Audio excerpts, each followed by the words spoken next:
What podcast reviewer 37 describes as an indiscriminate hellish ride that I would not wish on my worst enemy. The industry's elite have said time and again, man, fuck those guys. Get ready, if your ears had butts, they'd about to be fucked. Welcome to the Butt Fuck Nowhere Show.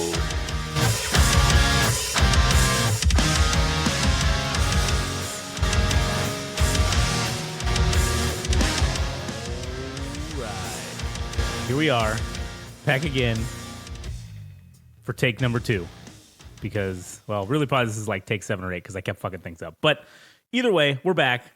It's the BFN show, the Butt Fuck Nowhere Show, episode number 14.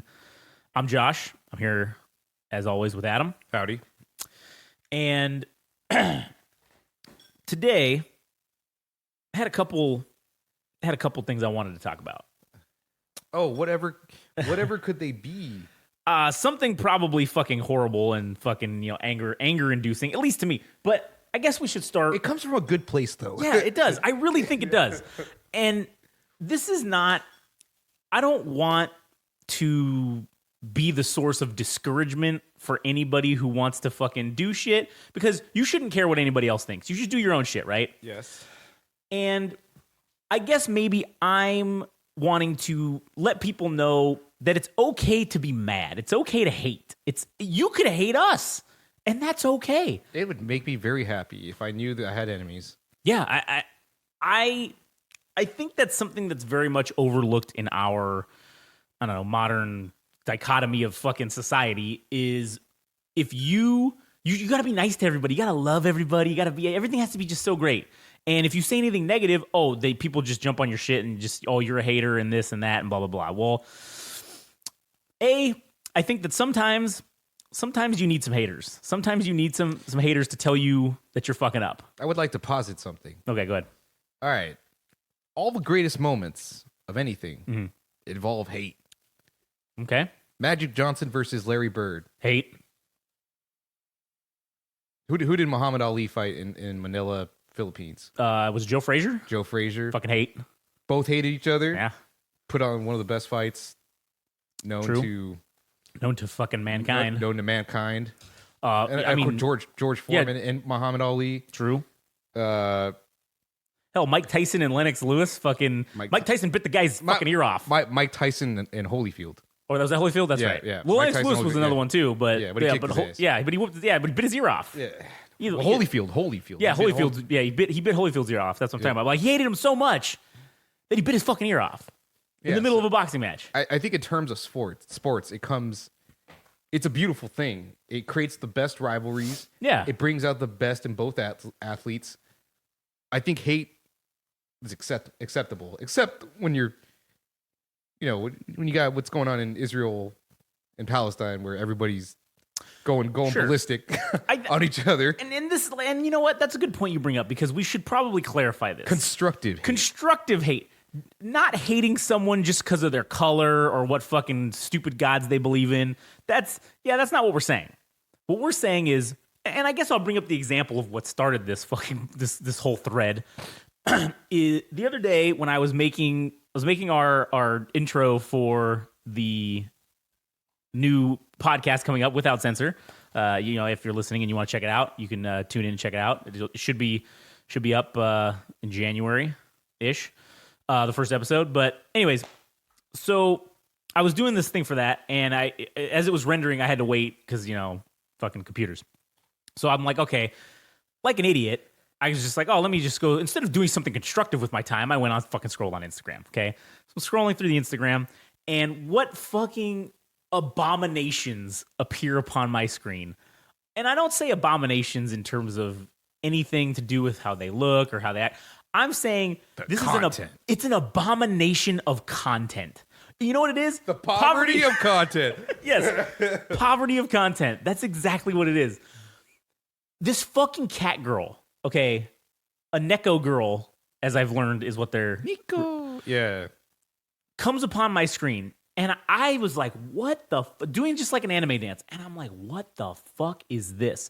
So of course, naturally, I have to click on it to fucking find out what other videos is this motherfucker doing. Because also I wanted to know how many fucking followers this motherfucker has. Fucking cat girl, 100K plus followers. 100K plus. And the entirety, maybe I looked on there and there was probably maybe 15 or 20 videos, which it's really hard to tell when you look at these profiles how long they've been around for. I don't know if it says on there, but I haven't seen anything that says that. I wouldn't know. But usually if you would, like, I don't delete anything on ours, right? I just keep it all up. It's on there forever. So you could go back in our profile and see basically when we started posting things. And that would tell you like basically when we started, right? But for these ones, it's hard to see because I feel like they delete shit. And I don't know if they delete shit because it didn't get good views and they're only curating the videos that have the high number of views or likes or whatever the case may be. But anyways, so I don't know how long they've been around for, but the videos literally consisted of dressing up as different cat girls with fucking ears, with cat ears on, doing anime dances, and then doing that fucking thing where you take a scene from a movie and you play the audio and then you just mime it. Yeah, basically you mime it. And it's a bunch of those. And then, I mean, honestly, this one was funny, but I think it was unintentional comedy. I wish you guys could see how Josh is getting. Fucking worked bro, up. You got to see it, man. He's running his fingers through his hair and he rubs his chin. Yeah. I am visibly disturbed by this. Yeah. That's okay. And this is how much I hate that. Yeah. This is how much I hate that.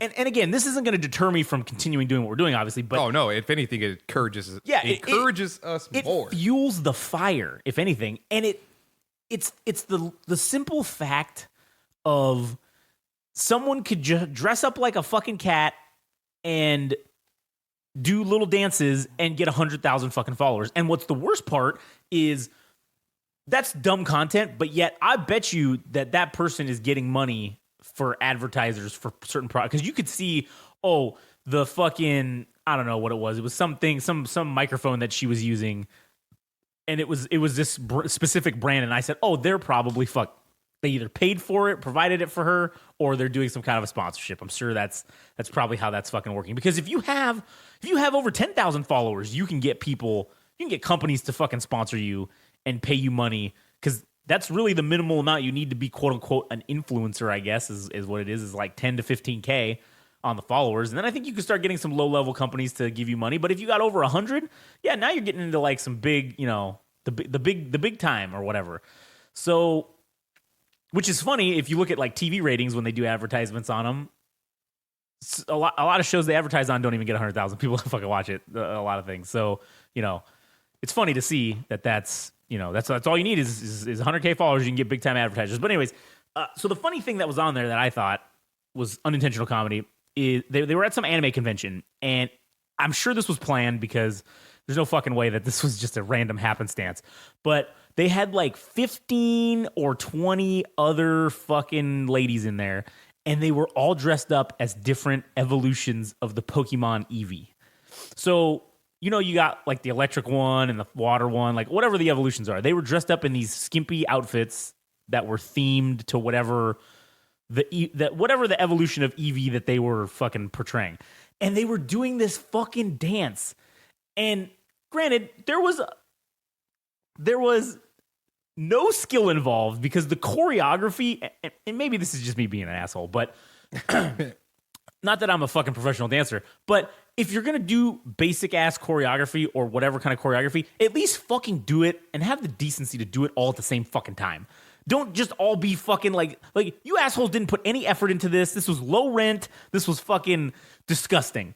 And it was out of sync. It was completely out of sync. There was one girl in the back that just kept doing this. Like, I don't know if she just didn't know what to do. She did the left shark from the Super Bowl. Basically, it was just doing she was just going like this, and then this one girl in the front, which this chick, I don't know if they rehearsed this, but if they did, people should have seen. They should have seen this and noticed this. But in the front, she did not know what to do. She kept looking at the person next to her, and then was like 3 seconds behind on everything. And I was just like, this isn't even good. At least if it was on sync and, at least if it looked presentable and good, I wouldn't be so angry about it probably. But guess what? That fucking video, 200,000 fucking likes for that fucking stupid video. Almost a quarter of a goddamn million. And I'm like, Jesus fuck, man. You're not even fucking doing anything. And the thing that you are doing, you're doing it bad. You're not even doing it good. Fuck, I hate that. I fucking hate it. So then I thought, you know what? Okay, let me get out of this. Let me just scroll off. Let me go back. No, even bigger mistake, because another abomination of content shows up on my fucking screen. And it's a, I don't know what the fucking right term is for this, but it's a person that was short in stature. Let's say. Okay, that's fine. Yeah, right? That describes it, right? That's fairly... And it's not offensive. Can't be offensive. It's fairly PC. Yeah, I mean, not that I'm trying to be super PC. I just ranted about cat girls. But so this dude, and I think he's from Bangladesh or India or some weird fucking, some country as such. And this guy, I mean, good on him. He's making money. Fucking eats food. Just eats food. And just doesn't even review it. Oh, hey, like the video I watched was Chick-fil-A. He got a Chick-fil-A sandwich, okay? Got a Chick-fil-A sandwich, he got the Polynesian sauce, and he got the Chick-fil-A sauce with it. And he says, oh, you guys have been wanting me to eat Chick-fil-A, so I'm going to eat this Chick-fil-A. And he's like, oh, I heard that you should take the sauces and pour them into the bag and then take out the chicken breading and throw it in the bag and then mix it all up inside the plastic bag. The chicken cut. Just the patty. Yeah, like the patty or whatever. And I've never fucking heard of that before, but... I said, okay, well, that's interesting. So whatever, he's doing it. And then he puts it all together and he just eats it. And that's it. That was the end of the video. He just fucking eats it. And so I said, this can't be. There's no fucking way. This cannot be all that this guy does. So I started scrolling through his fucking videos. That's all he fucking does is he eats food. He just eats it. He doesn't even say, oh, this is good. I give this a 10 out of 10. Christ, at least if you're reviewing it, that's fucking something. You're doing something else other than just... a basic human function of eating. That's all you're doing. Like those fucking mukbang videos. He's not even doing that. He's not even putting the mic up to his fucking mouth and making the like whatever. Because, okay, sure, I think that shit's weird, but you know what? People enjoy it, I guess. Fuck. At least do that. At least fucking something. It's just a video of you eating a goddamn fucking Chick-fil-A sandwich. Or he got Chipotle. This is the other thing. You'll probably get mad at this. He got Chipotle and kept referring to it as pasta. He's like, oh, you guys been wanting me to eat this pasta from Chipotle. And I was like, oh, shit, Chipotle has pasta? And I was like, shit, well, let me see. This might be some new shit. Maybe this guy's on the cutting edge and he's in some market that they're getting this new rollout of shit. And he opens it up and it's a fucking burrito bowl. There's not a goddamn piece of pasta in a burrito bowl from fucking Chipotle. It's rice and beans and it's all like Mexican food shit. No pasta in there. And he's just like, oh man, he takes a bite and he says, this is a pretty good pasta. And I wanted to strangle him. I wanted to find out where he was and just strangle him and be like, you cannot fucking call this pasta. You're doing it wrong. Fuck. Yeah. It just, I don't know. It just, it eats at my soul. And it does provide motivation not motivation, but it provides the blueprint to maintain the discipline of doing all the shit that we're doing. And a lot of people because I've discussed this with some other people, and they are not in agreement with me that hate is a good motivator. It is, but it is a good motivator. I think it might just be the best fucking motivator. Because what are you gonna do? Just mope around something you hate. You're just gonna stick.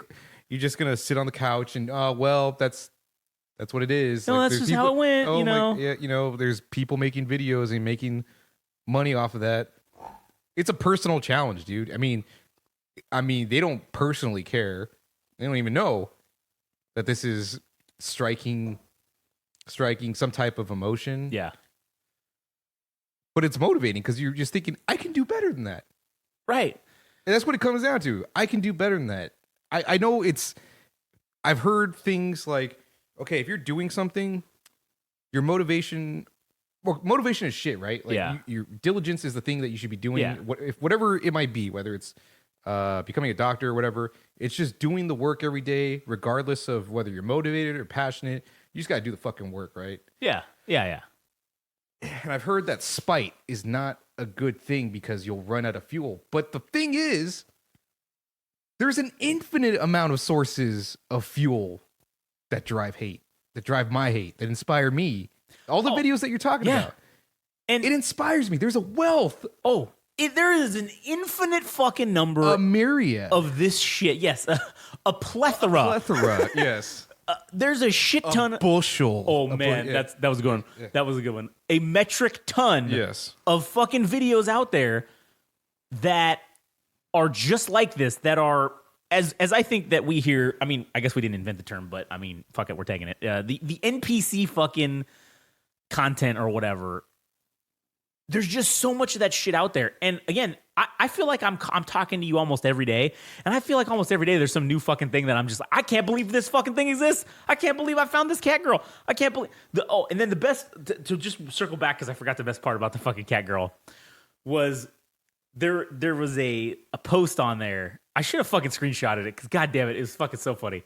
It was one of those, not the like the ribbon, you know, like the support ribbon or whatever, but it was was like one of those things where it's like, oh, cosplayers are the real heroes or some shit like that. I don't remember exactly what it said, but it was something to that effect where I'm like, are you fucking serious right now? You're gonna tell me that people who dress up as fictional characters or real characters from other fucking, you know, points of time, I guess, but people who dress up as not themselves, that they are heroes and that they deserve some sort of respect just for fucking doing that? Get the fuck out of here. I cannot. Cosplaying changed my life, bro. That's another one that was, oh man. And then that you see that all in the comments too. Cause I like to also read and see like what people are saying about this. Cause I think, there's no fucking way, that people are actually engaging and, oh yeah, you're so pretty. You're this, you're that. Oh yeah. Oh man, cosplaying saved my, bullshit. It's bullshit like that. And what's even funnier is, because you know when you're cosplaying, obviously you're dressing up as someone else, so you're altering your appearance greatly, I guess, right? For lack of a better term. I don't know if I want to go down this route. Well, I'm not saying who it is, but okay, all right, fuck it. You know what? Maybe you're right. Maybe because I know where that's going to go down. Yeah, I was yelling about that. It's just it's better to I mean, because we can gripe all we want about the content itself, but I don't want to go down that road for that particular thing. Right. I know where it's gonna go. Yeah, fair enough. Fair enough. But anyways, my favorite thing about those type of videos is I see friends, people I know, people I follow. I've never liked anything with Instagram girls or models.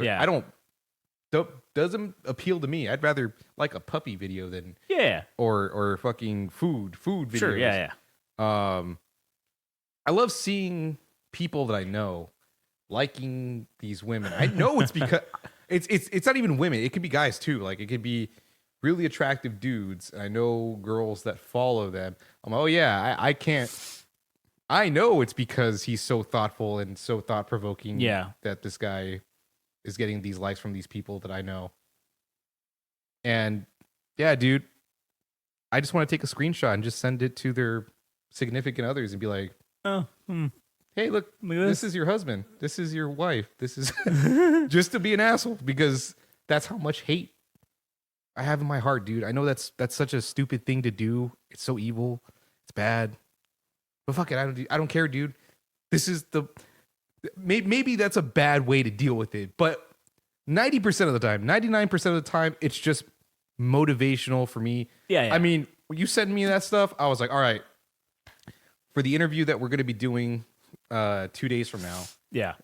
2 days from this podcast, I thought, all right, this is enough fuel for me it was enough to light a fire under my ass. And I'm going to finish all of the interview questions that we have lined up. Yeah. So I can have it done before. Because one problem that I had when I was younger is that I would leave things to the last minute. Yeah. And I don't want to do that anymore. I tried to do things. All the stuff that we're doing with the podcast, technically we're ahead of schedule, which is great. Yeah. And I don't want to break that. I want to continue to do that. Anything that we do, we're always going to try to be ahead of schedule, because that's just the way we operate now. That's how my brain functions. Yeah. This is how it's operate. Just better. Yeah. So in that instance, yes, that's where I think the hate has motivated me. And yeah, one of the things too to kind of piggyback on what you were saying about the, I guess, procrastination aspect. Yeah, I was the same fucking way, man. When I was in fucking school and everything, man, I just fucking waited till the last minute to do everything. And goddamn, maybe if I would have fucking actually gone back and done something, and if I would have applied myself, or I would have not done that and had this mentality sooner in life, maybe I'd be a lot further off than what I am. Yeah. But whatever, no use in crying over spilt milk, as they say. Yeah. You can't unring the bell. Mm-hmm. But I do think that there is value in what at least we're doing. And maybe I'm delusional. Maybe I am. But as I guess the unofficial mascot of the BFN show, David Goggins, who I fucking talk about all the time on here, I guess, like he says, if people think you're crazy, that's when you know you're on the right track. That's when you know you're fucking you're making the right moves and you're doing the right things, is when other people don't fucking understand you anymore and they just fucking are like, this guy's fucking crazy. It's true, man. I don't relate to anybody. Yeah. I don't talk to anybody. I mean, it's probably not good, but I don't want to hang out with other people. We've talked about this before. Yeah, right. I don't want to do shit just to do shit, right? No, like if I'm playing a video game, all right, cool. Maybe I'll save that for a game podcast so I could talk about the game itself. Or right. If I go out to a show, it's not just because I'm enjoying the music. It's because I'm trying to find out as much information about artists, or trying to get intel, or meeting new people.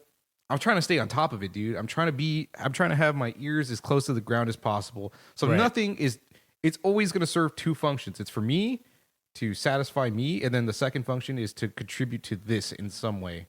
Yeah. And I agree with that. I think in the state that we are in, that's what you have to do. And I think people don't necessarily understand that.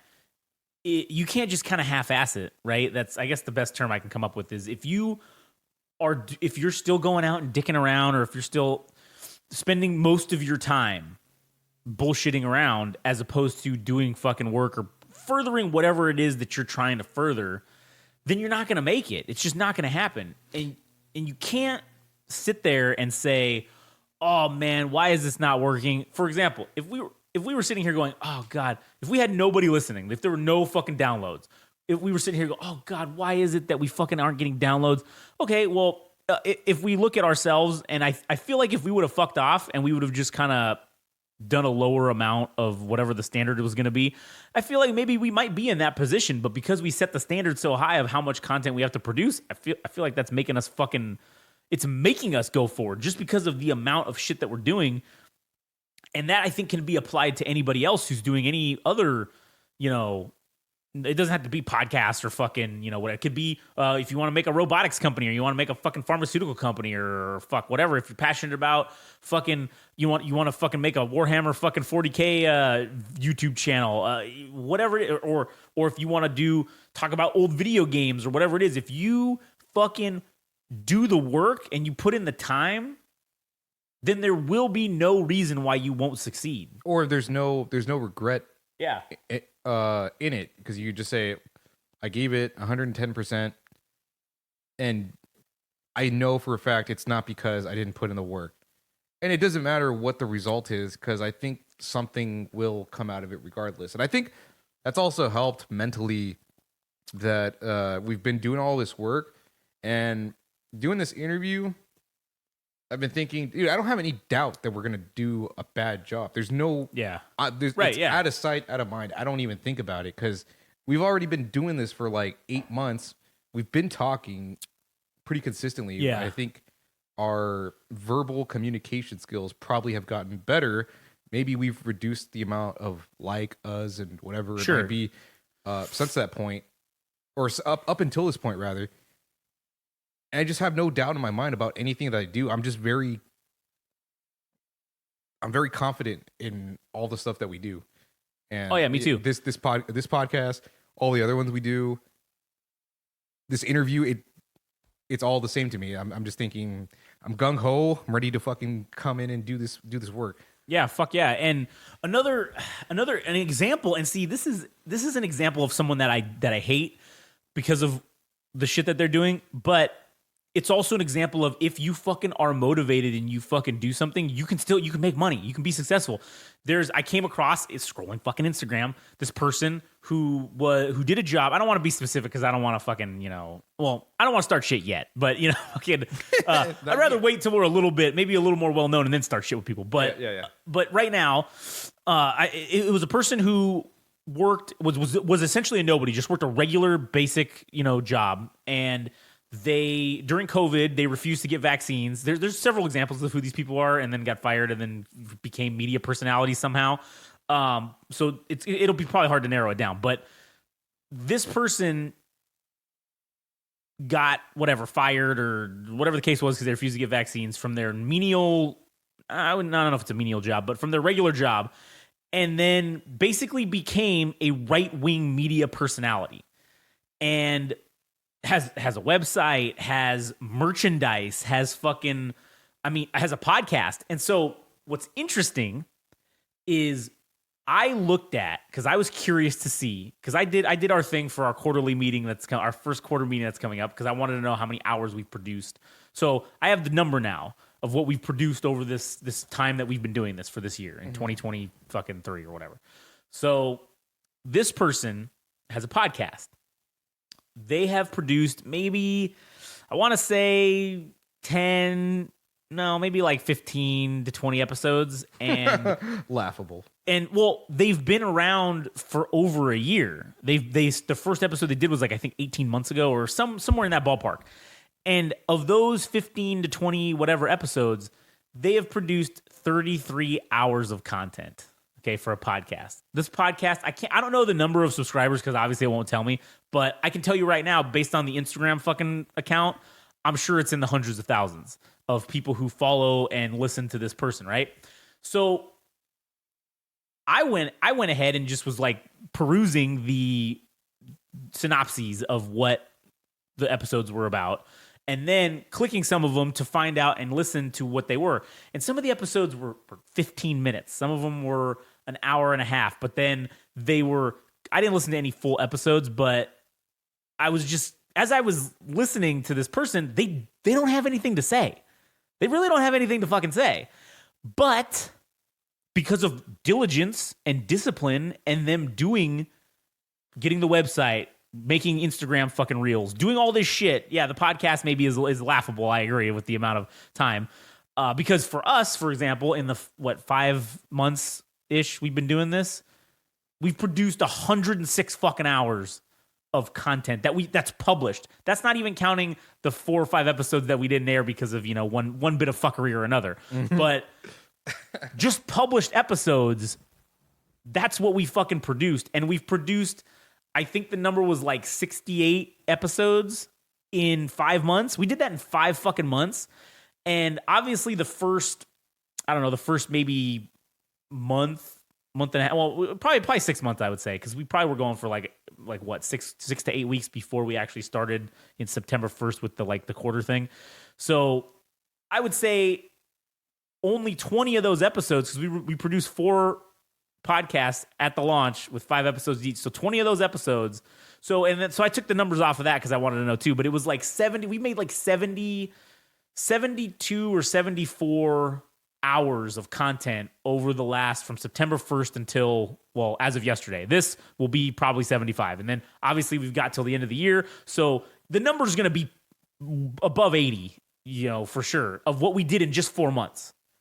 And it's an example of, if we continue doing this, yes, we didn't have a news outlet fucking cover our plight and make us a famous, person overnight to capitalize on this. But where this person was smart is they capitalized on that. They capitalized on their 15 minutes and turned it into 30 or 45 or an hour or whatever. And I say 15 minutes of fame, not actual 15 minutes, but the saying. So they were smart and they maintained diligence and they maintained discipline in at least putting out multitudes of content and going on things and doing stuff, and look where that's got them. So and that's where I'm torn on this whole thing too, because yes, I hate that. I hate that this person who really has nothing to say has hundreds of thousands of followers. You are essentially a right-wing fucking character or caricature of what a right-wing person should be, I guess, or what the stereotype is. And you play that up, you're playing the character, that's great. But you really don't have anything to say other than, yes, the other side is bad. That's basically all it is just talking shit about the other side with no real content or no real reason why. Because again, this person, based on what their job was, I assume that they probably don't have a fucking, multitude of degrees about fucking geopolitics or anything like that. Not to say that you need that, but they're not saying shit. They're just saying the basic shit that's out there to get them fucking people to listen and to get them to click the subscribe button, and it's working for them. So it's like all the lingo, the right trigger words. Yes. For the monkeys to clap. Right. Yes. That's exactly what it is. It's to get the NPC woke. Yeah. Well, woke is bad, and then fucking Trump good. Yeah. Fucking vaccine mandates bad. Right. That's all it is. It's the trigger words to get people. And, I don't know, maybe they even do a little Alex Jones and say that, the water makes the frogs gay or something. I don't know. Which would be funny if that would actually be funny. I think that would be hilarious. So to take on this persona is smart. It's a genius maneuver, because you're literally pandering to the lowest common denominator and you're suckering them into giving you money or to buying merchandise from you when you really actually provide it's not an even exchange. That's what it is. To me, it's not an even fucking exchange. At least to me. Maybe to other people, sure. Maybe they view it as an even exchange. Maybe they love this lady and think she's got so much great things to say and blah, blah, blah. Fuck, whatever. But to me, it's not an even exchange of content where with people, if you're going to give us money, I'm giving you your fucking money's worth in fucking content, I feel like. There is an even fucking exchange. Really, it might even be an uneven exchange where you are coming out ahead because of all the shit that we do that's free and, probably is worth more than whatever it is somebody's going to subscribe to a Patreon or a fucking, whatever to donate us money or give us money or buy some merch or whatever the case is. So I feel like the hatred, to circle back to the whole thing, the hate, it just like fucking Palpatine says in fucking Star Wars. Oh, I can feel your hate. It makes you stronger, gives you focus. Episode 6. Yeah. And nobody likes the bad guy, but they love to fucking watch him. And if that's how we got to break through by just not necessarily maybe trolling people, maybe that's not the right word, although it is funny. But if we have to fucking, again, cause some kind of controversy creates cash. That's what it comes back to at the end of the day. And famous Josh catchphrase at the end of the day. If that's what we got to do, if that's what anybody has to do to fucking make their mark and to get to the point where they're successful, then I would say if you don't fucking walk through that door when the opportunity presents itself, then I don't think you really wanted to be successful in the first place. Because if I'm presented with an opportunity, a legitimate opportunity where, hey, if I shit on this person or if I shit on something that they're doing and I know it's going to get fucking mainstream coverage or whatever, I have to do it. There's no way, because no matter how many people that hate you for that, you're always going to get an evenly proportionate number of supporters who fucking think you're right or who like it or who think it's funny or whatever. And I'm not saying that you got to be fucking serious about it. This could all just be for trolling and just a joke and just that's all. Sometimes that's even better when it's just for keks. It's just for fun. It's just hilarious. Oh, I just wanted to fucking stir the pot. I don't really mean this, but maybe I do. I don't know, Fucking so I don't know where I'm going with this, but just if something like this gentleman, mm-hmm. as stupid as it might be that he is one-dimensional. Right. Yes. that he can get ahead in some way with the minimal amount of content that he's presented to people, the minimal amount of information that he's provided or value that he provides to other people. And shit, why can't we do it? We've already exceeded all those. We've exceeded all the other metrics by which the success could be measured. We just haven't had any what's the word? Any mainstream publication, I guess. Which we just have to, I guess, do it the hard way.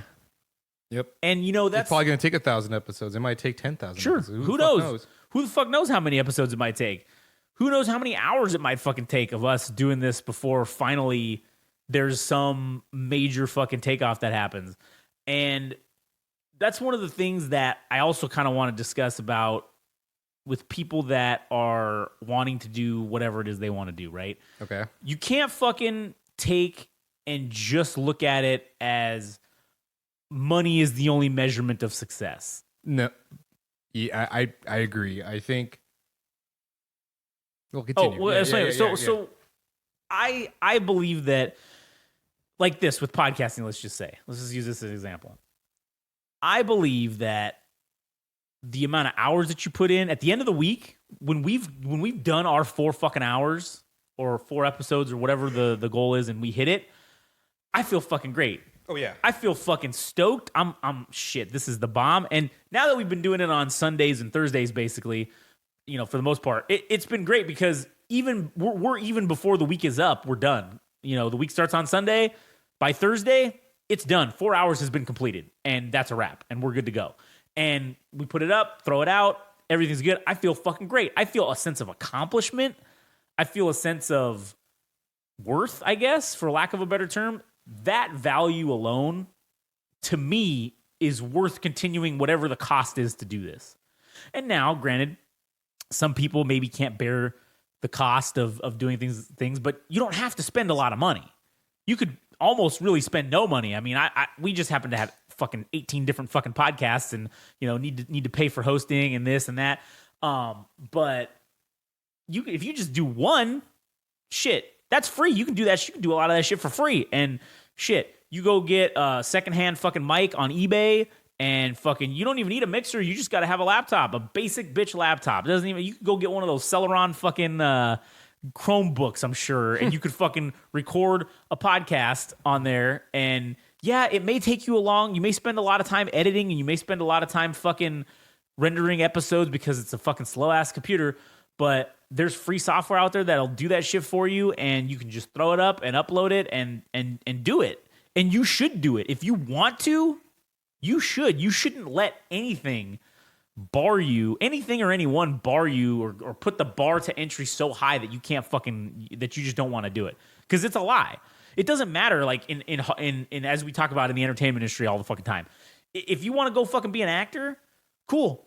Maybe take some fucking acting classes or whatever. And then fucking look on Craigslist. Well, I don't know if they do it on Craigslist anymore, but look on fucking subreddits. That's like modern day fucking looking for people on shit. That's probably a better example than Craigslist. But look on Reddit subreddits of people that are independent filmmakers that are making movies that are in your area, and they fucking need somebody, need an extra, they need this. Yeah, maybe you ain't gonna get paid, but like, hey, you're gonna go out and you're gonna be in some shit and you're gonna get to do what you want to do, right? And meet people and make connections. And who knows what the thing that you did for free for somebody that could turn into something where you could get paid.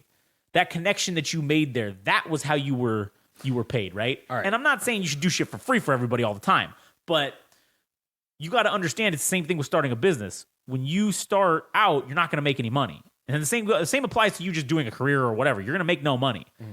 You're going to probably be spending money. You're still going to be in the hole from the money you spent getting trained or doing whatever. This is what it is. It's field training for acting. It's going out and being in movies and independent movies and not getting paid or getting paid like $50 or whatever. Or you can have no overhead. I mean, true. The cost of your phone bill and make TikToks of your favorite movie scenes. And doing that. Yeah, that's all you got to do. You don't even got to do. You don't got to do nothing crazy. There was one I saw that this guy did. Man, I thought it was real. This dude fucking was. It was a guy just sitting there with the phone, and he was the phone staring at him, and he was like crying and shit, and he was giving a speech to his son that he was going to give his heart for. Like he was gonna die, and they were gonna take his heart Or they were going to kill him, take his heart, and then put it in his son so his son could live. And he was giving this whole thing. And man, I fucking got teary-eyed watching this thing. And I thought it was fucking real. And I'm scrolling through the comments. I'm like, dude, did they let this guy do this? Because fuck, that's crazy. And everybody's, no, it's fake. He did this for, for his acting, for his real. And I'm like, fuck, I'd hire that guy. And that's sometimes all you got to fucking do. Yeah. I don't know if there is a measurable thing of meeting people that are like-minded for that stuff, or for literally anything. Yeah. If you care about music or movies. But I feel as though when you surround yourself with like-minded people, that this is gonna sound like hippy-dippy shit, but the collective it's like Goku, dude. Lend me your energy. But just being surrounded by people, like the vibes or the energy is good, and you walk away motivated or inspired or whatever it might be. Yeah. And and also it's the stable thing too. It's like when you surround yourself with people and you create a community, that community could spawn the next generation of actors / directors that just started in one locale or whatever. And it wasn't because they cared about what everybody else was doing. It was just, let's make movies and let's see what happens. Let's have a fucking good time. And then fucking who knows, that might be fucking Quentin Tarantino. That might be fucking Taika Waititi or whatever his name is. Yeah. That these people just believed in themselves. And I'm gonna add on to this because I've been watching like Paul Heyman videos. Oh yeah, all right. Paul Heyman is somebody that's in wrestling, that was the creator or the founder of ECW, and then eventually moved on to booking for the WWF / WWE, and was the advocate for Brock Lesnar, CM Punk, forget who else, but he was talking about the early days of ECW, and he thought he wasn't the smartest person. He just thought everybody else was a dumb fuck. Yeah. Because WWF was getting talent. The way they would gather talent is 6'5", 300 pounds. That was it. Yeah. And his example was this guy named Zeus, who I imagine was probably much like the Greek god or whatever. WCW hired athletes, and that's how they got Bill Goldberg. Right. ECW, it didn't really matter. It was people that were interested in wrestling itself. Yeah. The art of wrestling itself. And that's how he got somebody like Taz, who was like 5'8", wasn't the typical blueprint for a wrestler, but the motherfucker could choke people out. He was learning Brazilian jiu-jitsu. He knew a plethora of martial arts.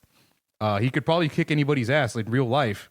And Paul Heyman said, fuck, let's do it. And that's all it really came down to, is that the people that were coming to him, he believed in them as much as they believed in him. Yeah. And that's why Tommy Dreamer and fucking Taz, and I forgot who else was in ECW, but everybody that was doing something there eventually led on to different and better things. I mean, maybe not so much Tommy Dreamer, but hey man, I mean, he was in the WWE. He was like a road agent. He was like, he's all right. He did all right for himself. But, but there was a dark spell. Sure, it definitely was.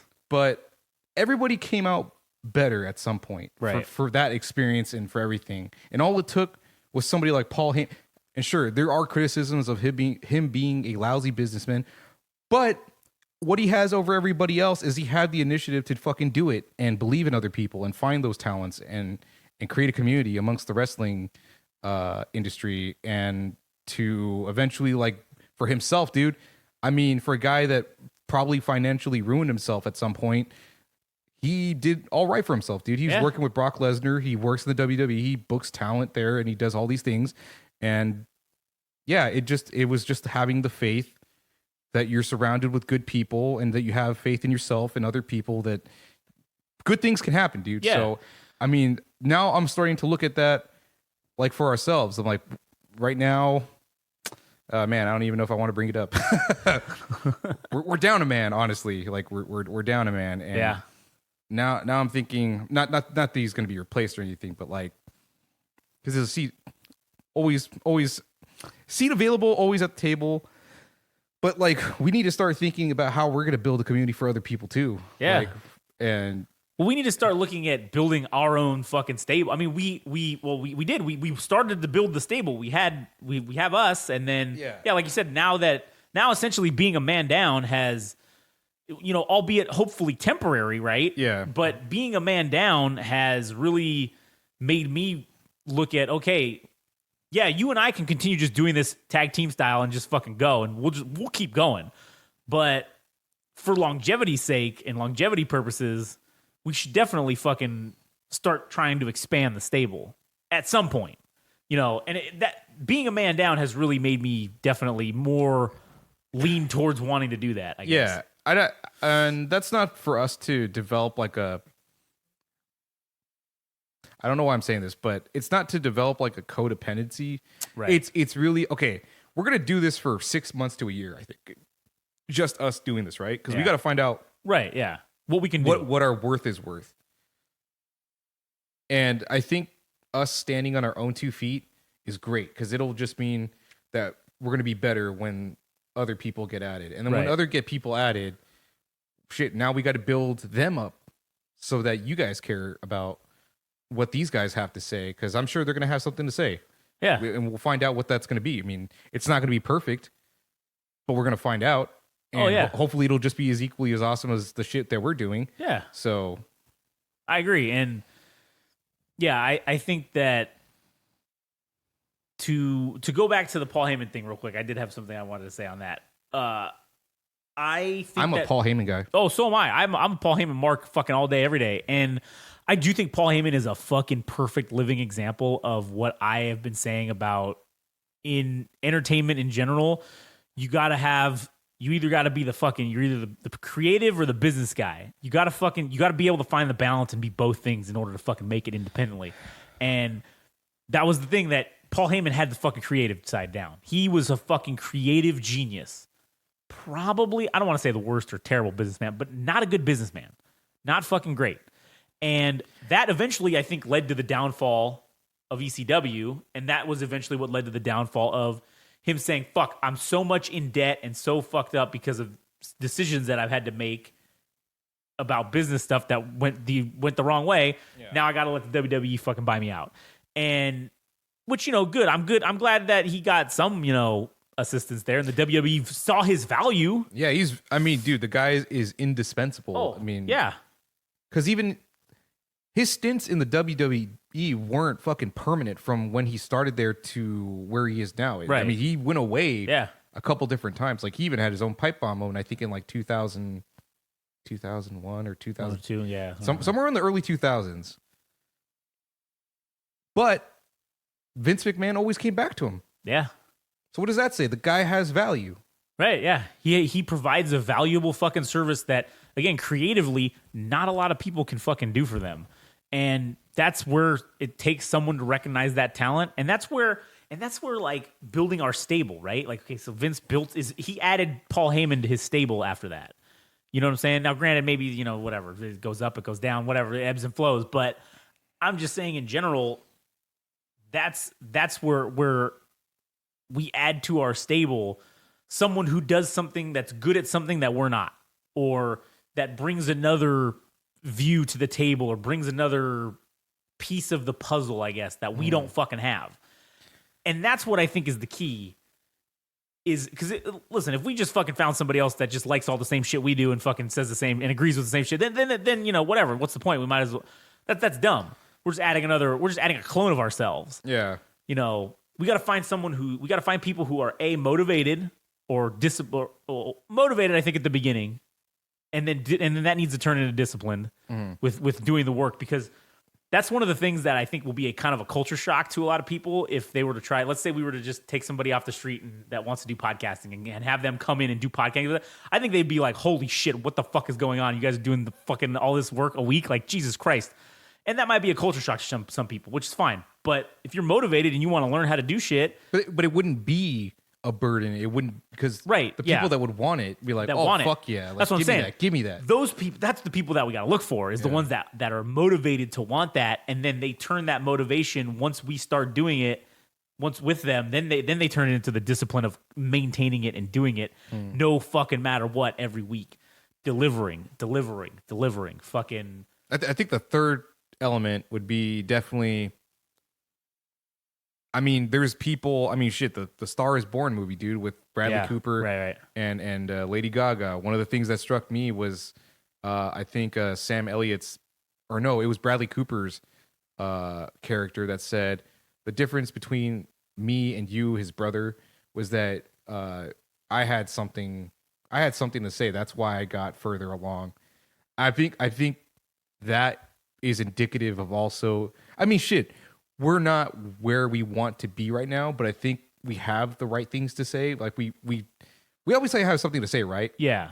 We just the audience has to be the audience will eventually come, but anybody else that we add has to have a new unique perspective. Yeah. Has to have fucking something to say. It can't just be a sycophant like that. Just just wants applauds to hear, us. Yeah. Oh yes, guys. Yes, I don't. you guys are I don't so want great. yes men, Nope. dude. Nope, I neither do I hope we're at each other's throats at some point. Like. That Yeah. If that's the case, if our stable and we're constantly fighting each other, let's just say Healthy. yeah, in a healthy way. Yeah. That's the pressure and the fucking whatnot that creates that takes the coal and turns it into fucking diamonds. Yeah. And that's the environment. And again, I'm not saying we have to fucking try to murder each other all the time, but I'm just saying if we're constantly challenging each other. Oh man, I don't think that's fucking funny. I think that's dumb. I think you need to fucking do better and go back to the drawing board and come back with a better way to say that fucking sentence. Yeah. In a manner that is funnier and more, whatever the case is. Just constantly challenging each other to do better, to push the envelope on content, on creativity, and everything that we do. That's what we fucking need to add. Is people that are like that. And I don't really know how that's going to come about, but to speak about Paul Heyman once more. Yeah. What does it say about Paul Heyman that he was able to evaluate people when everybody else was saying this person's too short? I don't know if this guy is ready for television. Whatever excuse anybody would create, he said, "No, I am the 1%. I'm going to vouch for all these people."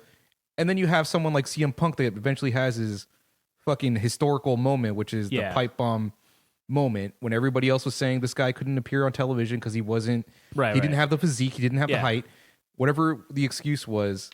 CM Punk made it to television, and to this day, dude, that motherfucker is the embodiment of controversy creates cash. Oh yeah, 100%. And I respect the fuck out of that. Oh, so I don't care how you feel. I don't care how anybody feels about CM Punk. The dude knows how to make money. Yeah. And I respect it. So I am going to emulate whatever Paul Heyman does, whatever CM Punk does. I know people think wrestling is trivial, it's stupid or whatever, but you don't understand, man. Like, you guys don't understand that it's like a parody of real fucking life. Yeah. And it's like holding up a mirror. And I think I want to adapt those things so that we can apply that to our own success. And here's the other thing too. Giving people a chance, because I think Paul Heyman also gave people a chance just to spite the fucking system, because he said, you know what? I see that kernel of fucking whatever that basic little thing that's inside of people. He's like, oh, I see that there. And I'm going to fucking pull that out and turn this little seed into a giant fucking oak tree. And that's what he did with fucking a ton of fucking dudes that maybe honestly almost didn't even have it in them to do it, but he was able to fucking pull that out and get them to fucking perform and get them to be where they were at, you know? Yeah, I mean, dude, Taz, perfect example. I know I'd bringing him up again, but there was belief that guy couldn't talk on the mic. Like, his character was supposed to be mute, or whatever. And in a time when I was growing up with SmackDown, I briefly remember Taz as a wrestler, but I remember him more as a commentary, and I remember him being one of the best commentators. I mean, dude, when you have Jim Ross and Jerry Lawler on Raw, and then you have Michael Cole and fucking Taz, I mean, to me, they were on par with one another. Like, I very much enjoyed Taz's commentary, but there was, again, belief that Taz wasn't that person. But Paul Heyman gave him that fucking chance, dude. So we need to see. I hope we're just as good. If we're just as good at finding people as we are doing this shit, yeah, man, I think we're fucking set. Like, Yeah, I think we are. Yeah, I hope we can find talent as easily as we're doing this fucking shit, because this is fun. Yeah, I hope it is. we get some And that's one of the things too that I also like doing is I like helping people out and getting them, hey, let's find somebody that's just as hungry as we are, and giving them an opportunity. Because yeah, granted, you know what? Maybe somebody that maybe they don't have the experience or the know-how or the, you know, what's the word I'm looking for, or the fucking money to maybe like get a setup to be able to do legit podcasting or whatever. And shit, that's the bar to entry for them, and that's why they can't do it. But shit, if they're hungry and they fucking go and they record on their fucking cell phone on the voice recording app, and they put out fucking shit, and they got something to say, we'll fucking find them, and we'll fucking give them an opportunity. You know what I'm saying? And that's kind of what that's not what this is all about, but that's what this episode is all about, I guess. At the end of it, is getting our stable of people. And it doesn't just have to be, there's no cap, there's no limit, there's no fucking there's no bottom level, you know, it's not like we just need one guy or one person or we need 10 people, you know, it's whoever is available to be motivated and to be fucking like-minded as we are, to be as motivated, disciplined, and hungry. That number of people that are out there could be infinite. And as long as we somehow link up or find each other, then we'll make it happen. So I think I might have another leg to add to this podcast. All right, let's hear about it. Because I think this is something I was talking to you about that I don't know what to make of it. It just kind of speaks to how college football is. But there's something about merit not mattering in some regard. I'm talking specifically about Florida State University going 13-0, and then being superseded by Alabama, 12-1. The 12-1 thing. Yeah. And I get it, dude. I get that the SEC is a strong conference. Numerous championships have been won. NFL players come out of there. All that shit, right? But that is in the past. That is, I don't want to say it's completely irrelevant, but when we're evaluating like what teams should get into the 4 teams that are going to be playing for the national championship, why isn't Florida State University the fucking team, the number 4 team instead of Alabama? And I don't know, man. It just makes me question stuff. It makes me think. It makes me think, hey, dude, you got to do whatever you got to do to get to the top. Bottom line, I mean, if it's not based on merit, then fuck it. Like find another means to keep yourself self-sustained, like to flourish or whatever dreams you have. Don't think that there's a right way. There is only trying everything else to find out how you get to that fucking thing. So I don't know. What do you got to say about that? Man, I think like if it was me and I was in that situation, if I was the head coach of fucking Florida State, and I just got fucking snubbed essentially. Yes, you got snubbed by the college playoff fucking football committee or whatever the fuck it's called. I would immediately call a press conference and I would cut a fucking promo and a half. Oh, that'd be sweet on these fucking guys. Yeah, because then you're not taking it. You're just like, fuck all this. Like, and I'd be like, you know what? We're gonna go create our own fucking college bowl with blackjack and hookers, and you guys can go fuck yourselves. Because Florida State, we're out. We're fucking gonna go and we're gonna make our own college bowl. And I would, you know what I would do? I would call up whoever. I don't know who's a major rival of Florida State nationally that's not in that 4-team fucking thing, but I'd call them up and I'd say, hey, I know we hate each other, but guess what? You want to make some motherfucking money? Let's host our own. We'll call it the fucking Florida Bowl. We'll call it whatever the fuck. We'll make up a new name because no one can stop them from doing that. We'll make up a new fucking name and we'll play a game and we'll play it at the same fucking time that the Rose Bowl or what's the highest one? Is it the? I don't know because it's kind of determined by okay, so right now it's the Rose Bowl and whatever fucking bowl that these 4 teams are being placed in. So it changes every year. It depends on what. Yeah. Okay. But yeah. So whatever the highest one is, whatever that peak final game is going to be, the actual championship game, I would fucking run it fucking right at the same fucking time. And I would be like, hey guys, Or, man, fuck, I don't know. Maybe it would be even a better idea to do it the next day or do it an hour or do it like 3 hours before. So then you guarantee you might do better numbers than fucking they do. And then fucking that way you're not screwing yourself. But that's what I would do. Yeah, that'd be fucking And great. that would be a baller ass fucking move that nobody could fucking. And you know what? Those assholes on that thing will say, fuck, man, Florida State made us look like assholes last year. And they went ahead and fucking had their own bowl game that they put together. And they could say, we never lost. Yeah. Like we never lost that season. So we still think we deserve that 2023. Because, like, okay, bid, yeah. The Tostitos Bowl and all these sponsors. I'm sure Florida State could find a fucking sponsor. The Mercedes-Benz Bowl. Oh, fucking, man. Yeah. And you could, man, this is a fucking golden opportunity for Florida fucking State, man. I am not, what's funny? I am not a college football fucking guy or whatever. And I really don't give a shit about colleges in general. But I actually own a Florida State Seminoles fucking jacket because it was on sale for like $8 on fucking Fanatics one year during the Black Friday sale. Yeah. But, it would be fucking great if Florida State, just took that stance and said, hey, you know what? Let's call up and find out some sponsors. Let's get fucking shit. You don't even need to have a national sponsor. You could have fucking Jim Bob's fucking Mercedes-Benz dealership in fucking Florida. Yeah. Oh, fucking Jesus Christ. Yeah. That is the most genius fucking idea.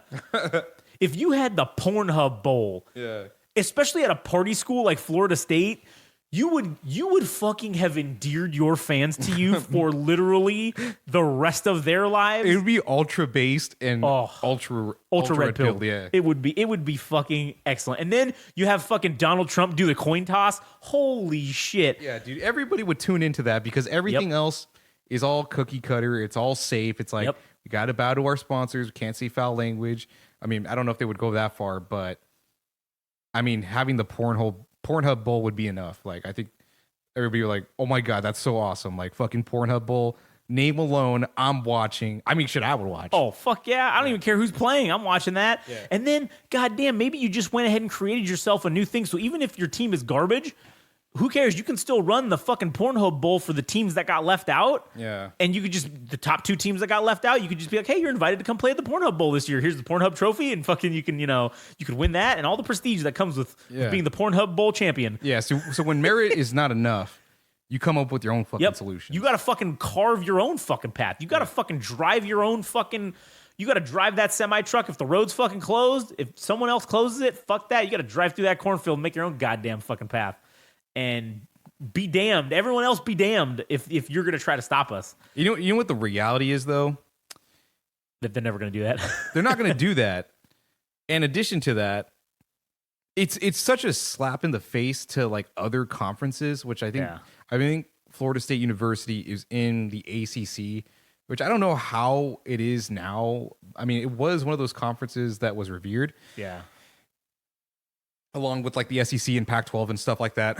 But yeah, dude, I think that conference is done. Like, I think this is like the nail in the coffin that says, yeah, this conference is weak enough that we couldn't even make it to the and that's with us winning an undefeated fucking season. An undefeated fucking season. So now what Florida State University is going to have to do is find out how they can join a super conference in order to be seen as a legitimate team so they don't have this fucking incident again. But it shouldn't have to be like that. It shouldn't have to fucking be like that. But honestly, dude, I would love to see the fucking Pornhub Bowl. I know it's not going to happen, but man, if they really wanted to get under the NCAA football organization or association, dude, and just give the middle finger to them and like whatever committee decides what the playoff teams are. Oh man, it'd be so great. Like, and honestly, the logistics of that I don't think would be that insane to do on such short notice like this. You have the venue, which is the biggest thing. You have your own stadium. Yes, that's the hardest thing to fucking secure. You already have that. Yeah. What shit? Even if you couldn't get, I'm sure CBS or whoever the channel is that gets left out every year that doesn't fucking get any of the bowl games. Yeah. I'm sure you could call them up and be like, hey, you want to fucking have a bowl game on your shit? Oh, hell yeah. And I'm sure they'd be down, whoever that may be, and put it on there. Christ, if you can't get that, call Comedy Central or fucking ESPN 8, the Ocho. Put it on one of the premium. Oh, plus shit. whatever. You could do it on Amazon Prime. Yeah. As a matter of fact, Amazon Prime might be the fucking way to go. Yeah. You might even be able to just reach out to Amazon, have them sponsor it, and just have it called the Amazon Prime Bowl. Or, dude, Netflix is desperate enough. Oh, that's true. The Netflix Bowl. Yeah, I mean, because now they're diving into sports with like documentaries and even like a whole series with golf or some shit. That was like that was like their first foray into a real competition type sport, even though it wasn't quote unquote live. Yeah. But you could say, hey, this could be your first foray into live fucking sports. You guys already have everything to do it with. Just fucking show up here and we'll just put on a live broadcast streaming only on fucking Netflix. The 2020 fucking Pornhub Bowl. So good, man. Well, I'm sure Netflix would probably want to have their name on it. It'd be the Netflix Pornhub Bowl. Oh, right, yeah. Or it'd be the Netflix. Shit, if it was the Netflix Bowl, then you wouldn't have to worry about anybody not wanting to advertise with you because, fuck, it's this Netflix Bowl. Who cares? Yeah. But, man, that would be fucking sweet. And then the amount of money that Netflix could make on just the fucking ads you could run on that alone. Because you know people will tune into that. Yeah, they will. To watch college football on fucking Netflix. It's like, oh, yeah, now you have a little bit of a reason to continue your Netflix subscription. And, yeah, I think as far as this situation goes, I mean, not that it would actually happen, but the national championship doesn't actually happen until like the week after New Year's. Or the first Monday of like the days after New Year's or whatever. So, shit, I don't know, man. I'm just very disappointed in fucking college football because Alabama just seems to get in, you know, regardless of what their situation is, 13-0, 12-1, 11-2. It doesn't fucking matter. Like you said, they're the draw. Yeah, they're the draw. That's the reality, and I respect it because, I mean, much as like I was saying with Punk and other wrestlers, or even Paul Heyman, somebody that's like a controversial figure in wrestling, you can't help but fucking watch. So I respect it. I respect that Bama is that team, but on merit, Florida State University, should be the fourth spot. But listen, maybe, and the same thing can be applied to CM Punk. Maybe on merit, there are guys that are better served being in the spot that he is in, but you don't draw like he fucking draws clearly. Yeah. So even though on meritorious reasons you should be in that spot, you're not, because you don't bring it in. You don't bring in the fucking people. Yeah, so I think this is a valuable lesson that you got to create your own buzz, dude. Yeah, like, think about this. Okay, so you know how, remember before, not to just talk about wrestling the whole time, but you remember, this is applicable, I think. You remember when they did Cody Rhodes, the Young Bucks, and all them, they did All In, the original the pay-per-view at MGM Grand? Yeah, it was like the independent or All Out. Was it All Out? I think it was All Out. It was All Out, yeah. The original one that was not affiliated with anybody. It was like an independent pay-per-view. And Tony Khan basically said, hey, like, if you guys fucking go do this pay-per-view and you make it a success, I'll invest money or whatever. And that's kind of basically how AEW gets started. Yeah. So what if Netflix goes and says, hey, Florida State, let's do this bowl game. And then this is how you get that super conference started. You just have the Netflix fucking conference. Oh man, that would be great. And then the NCAA, and then maybe you no longer, and then maybe this is how, because the NCAA, from what I've heard, is a very dictator-like organization when it comes to college football.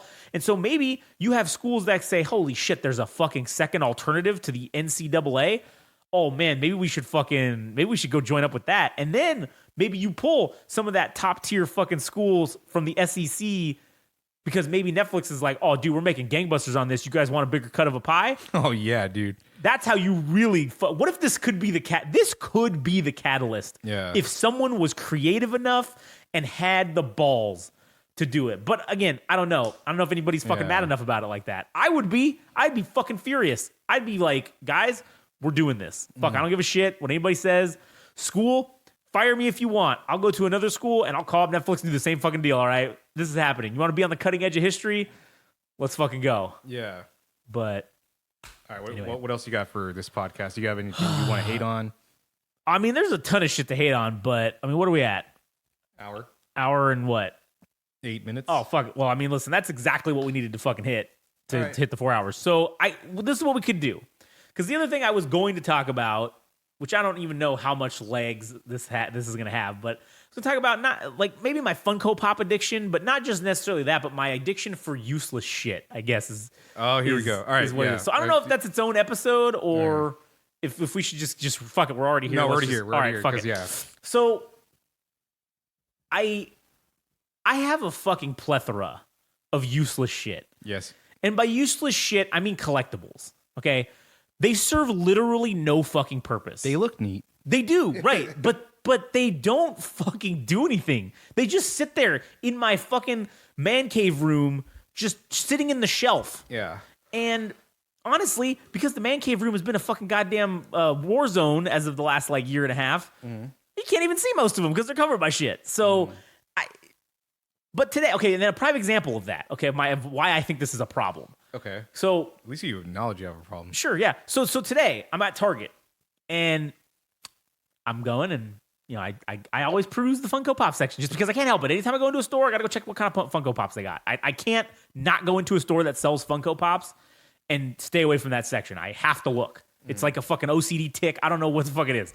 So I go in there, I'm looking around, and I see fucking one of the greatest things I've ever fucking seen, which is I've been wanting to get these.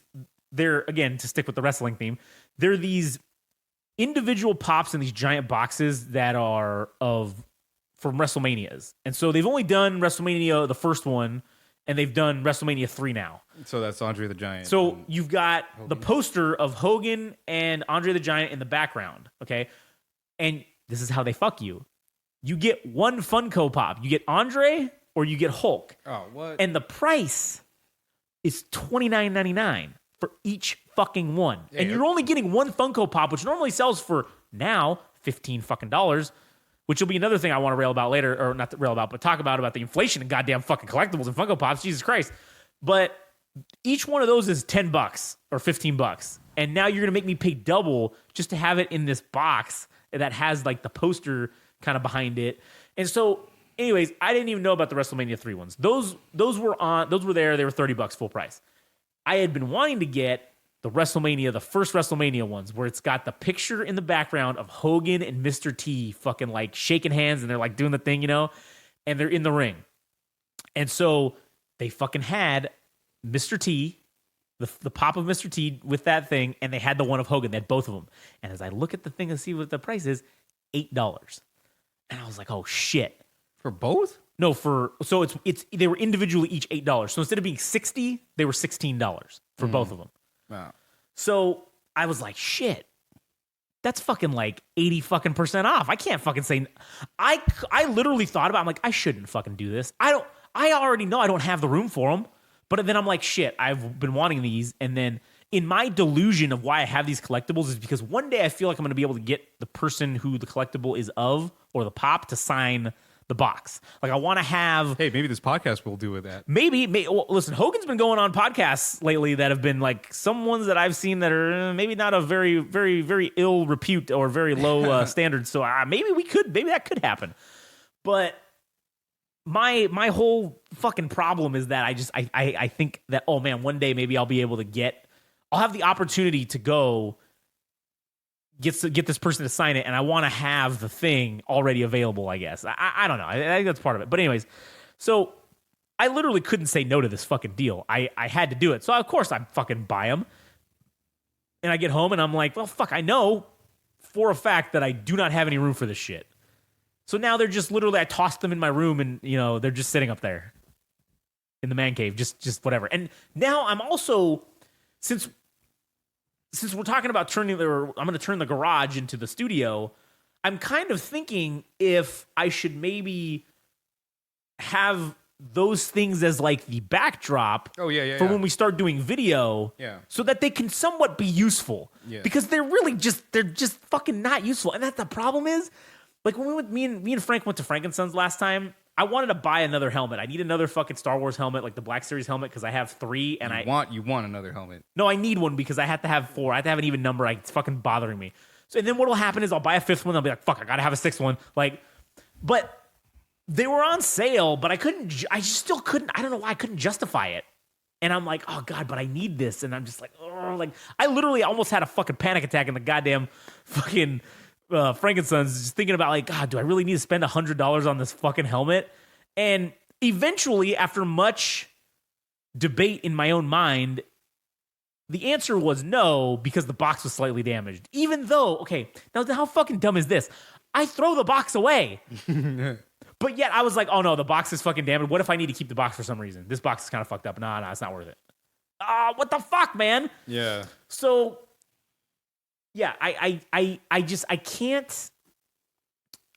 stop, and I would like to not fucking want to collect these stupid things anymore.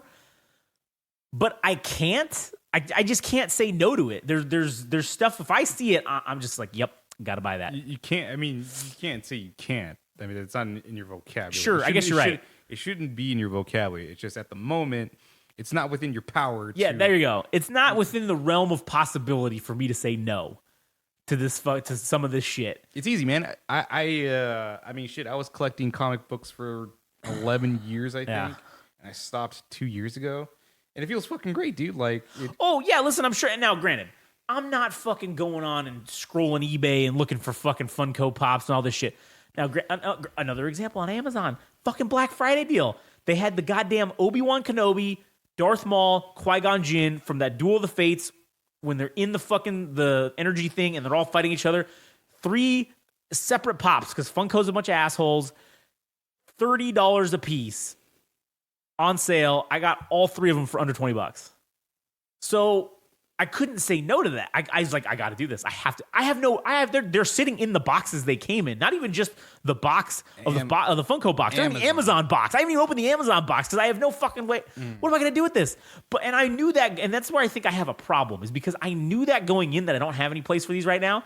But my brain justifies it by saying, "Oh well, you know, if you get when you get the studio garage going, like, oh, you're gonna have plenty of room to fucking display all this shit." But then what's gonna probably end up happening is my garage is gonna end up getting overwhelmed because then I'm gonna be like, "Oh, look at all this fucking room I have," and I'm gonna fucking just go crazy and just have even more shit.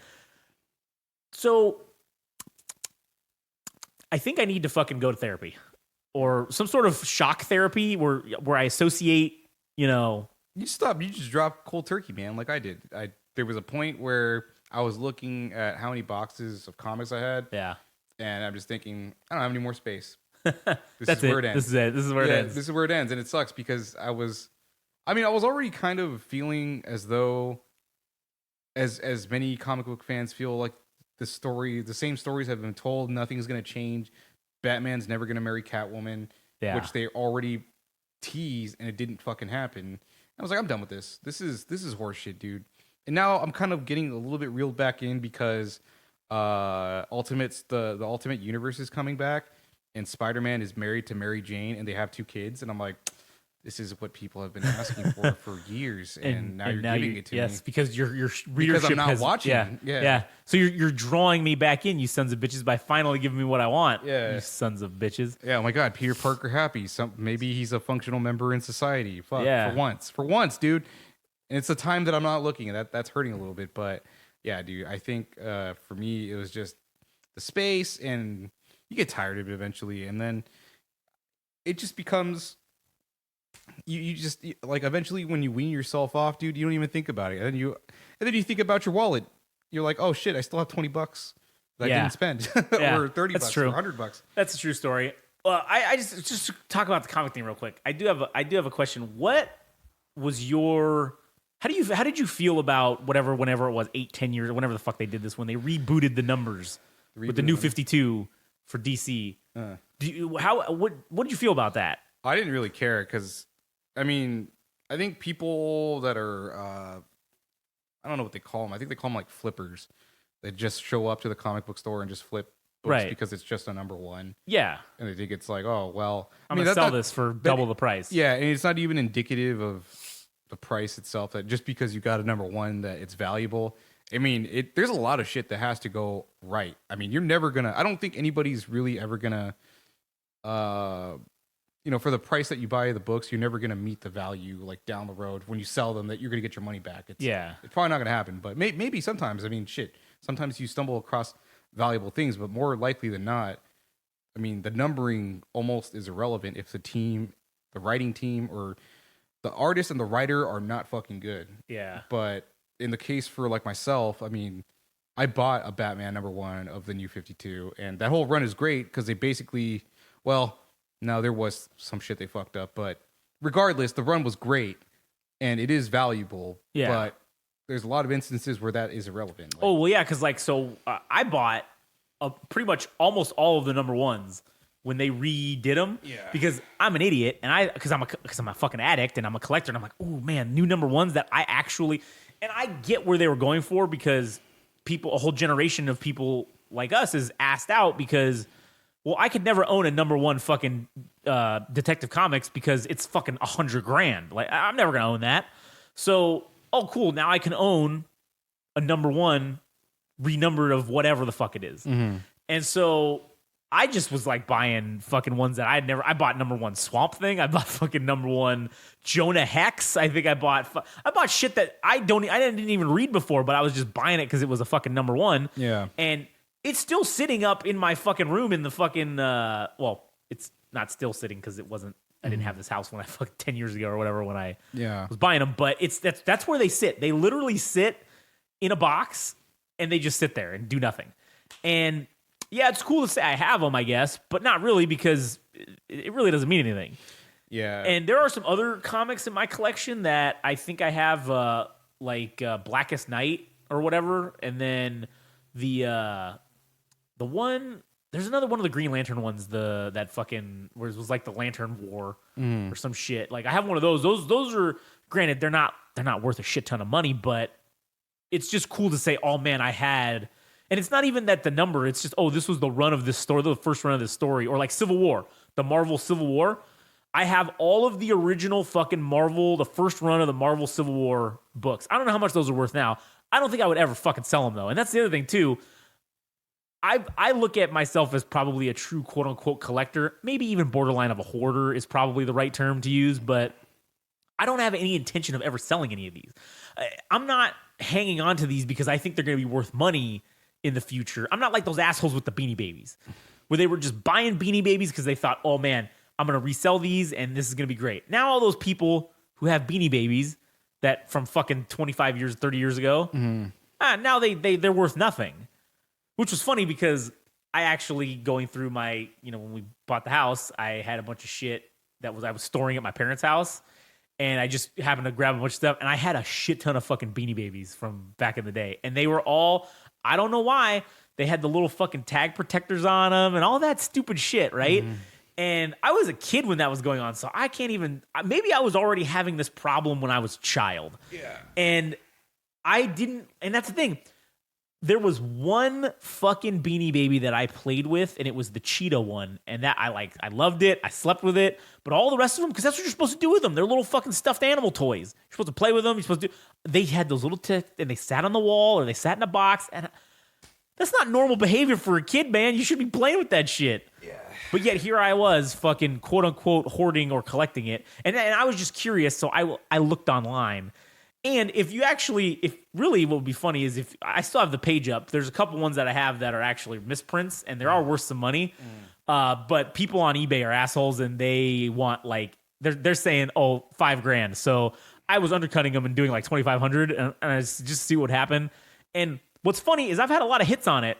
Nobody actually has purchased it yet though, but I've had a lot of views and a lot of people saying shit like, oh, hey, would you take $75? And really, at this point, I'm kind of just like, yeah, maybe I should just get rid of this for $75. But then I don't want to be like, this guy goes and he sells it for fucking $800 and waits. Yeah. Fuck that guy. All right. So you sell it for half that. Yeah, price, I'd sell. right? Yeah. And then if he manages to sell it for $5,000. Yeah, whatever. Yeah, good for him. Good for him. Yeah. He fucking came out on top. But I was kind of thinking, man, maybe I should start selling off some of that shit, and then I can purchase fucking equipment, new equipment, because we do need new microphones.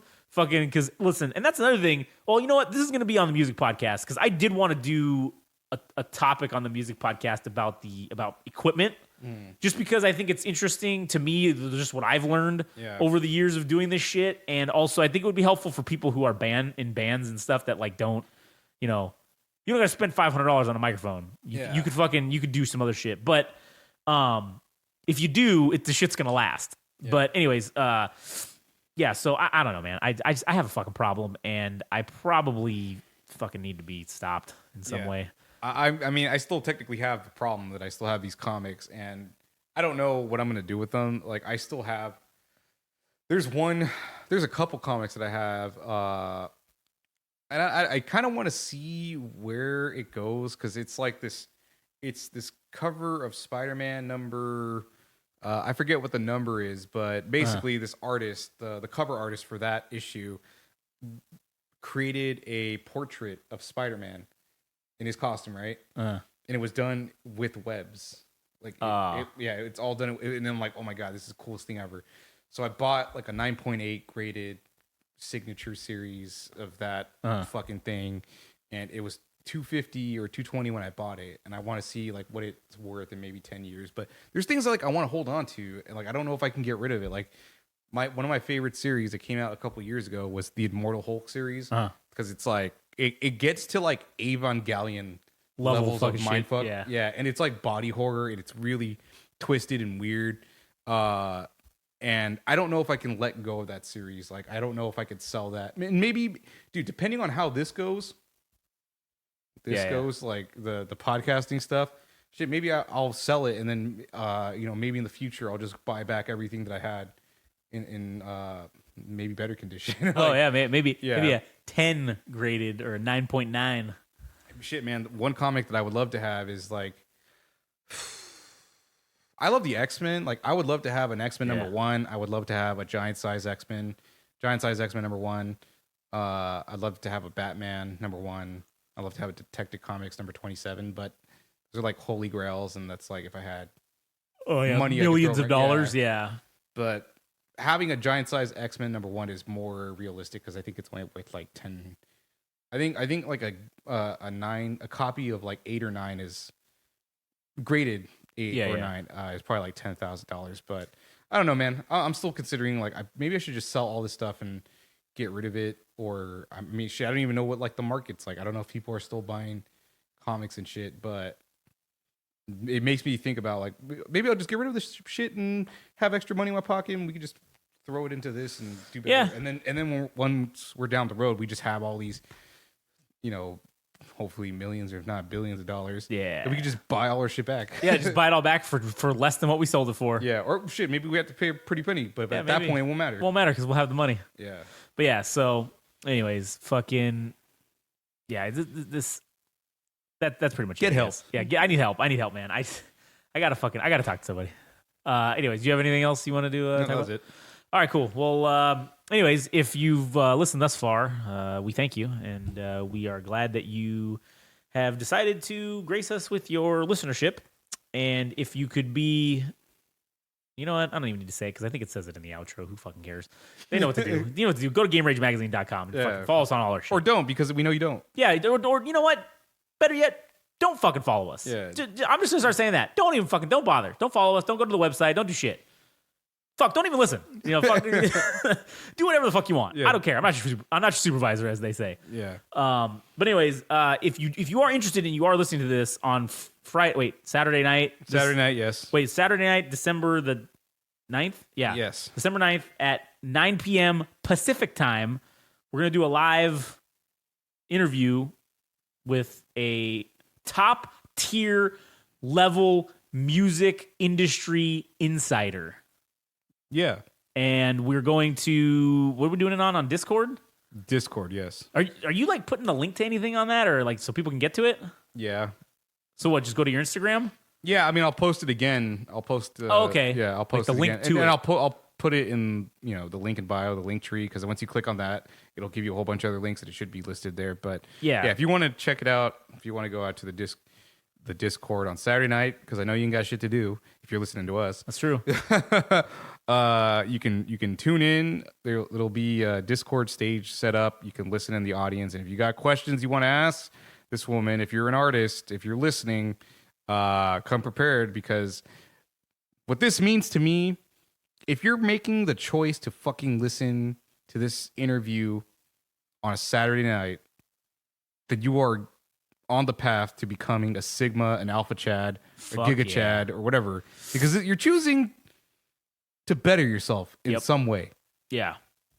Because this woman, I believe, has insightful information to offer, and if you're willing to listen, that's all it takes. It's all it takes to get to the fucking top, dude, is you're willing to fucking listen and you're putting in the work. And that's two functions that this interview will serve. Yeah, and fuck, we're making it easy for you. We're just putting it on a fucking platter. You don't got to go scour the internet or fucking do a bunch of Wikipedia search holes and fucking lose your mind. We're literally giving it to you right fucking in front of your face. So easy. The easiest shit you'll ever do. Yep. So, anyways, tune into that if you should be so inclined. And,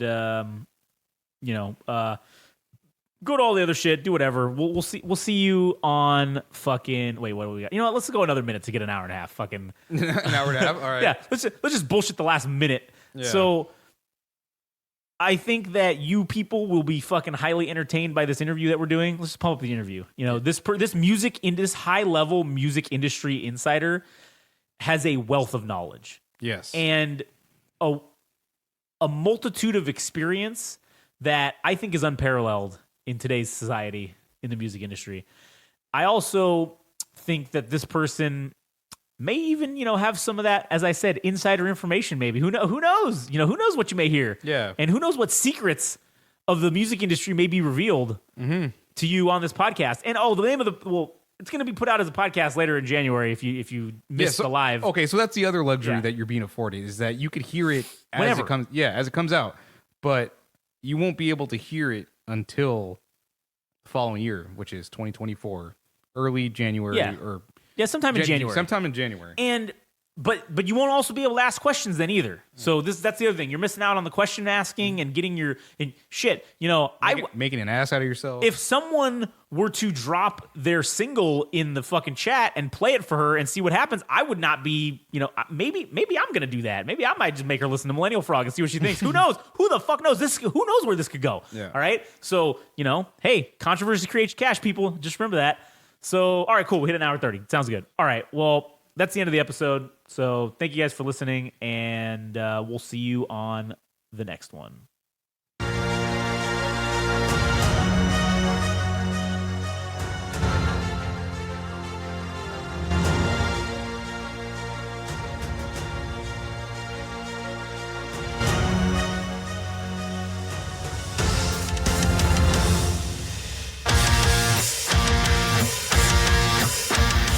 This has been the Butt Fuck Nowhere Show. Thanks for listening. Don't forget, subscribe and like on Instagram and TikTok at Game Rage Magazine. Also on Twitter /X at Game Rage Mag. Also visit our website, www.GameRageMagazine.com, for a host of other podcasts and more. Thanks for listening.